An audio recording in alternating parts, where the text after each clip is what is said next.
У нас в деня на Черно море Екоминистерството получи като подарък шамандура от изоставена мидена ферма. Това беше част от акцията на природозащитниците от Greenpeace, с която искат да изострят вниманието на властта към нерешените проблеми с отпадъците, които задушават важни морски обитания. Освен това, природозащитниците внесоха петиция с искане акваторията около Маслен нос да бъде обявена за резерват.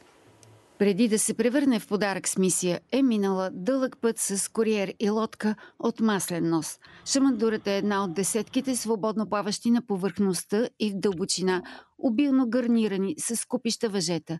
Истинско подводно сметище. Грозен паметник на отдавна изоставени мидени ферми, с които вече 6-та година институциите не могат да се справят.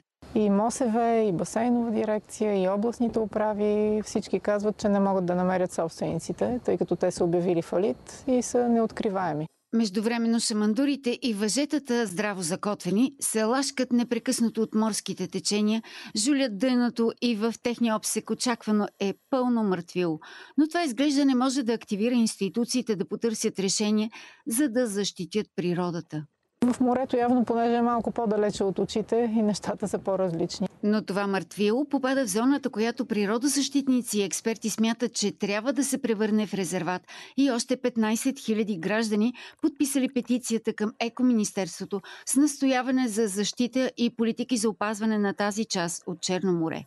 От една страна е много богато и запазено до голяма степен. От друга страна, данните на учените, проучванията сочат, че всъщност има доста сериозен натиск заради различните човешки дейности. Например, дънното тралене. А ако тази територия бъде обявена за резерват, тя ще стане свободна от човешка дейност и тук животът може да се възстанови за 4 години. Според доклад на учени от Института по океанология, това е една от най-продуктивните екосистеми въобще. Там всъщност е било едно от последните места, където са живеяли тюлени. В днешно време там, много близо до там, се намира Китенския риф, който е може би едно от най-красивите подводни места. Петицията сега поставя въпроса на дневен ред и задължава министъра в определен срок да се произнесе по искането. Очакваме колегите да внесат предложението за обявяване на нова защитена територия.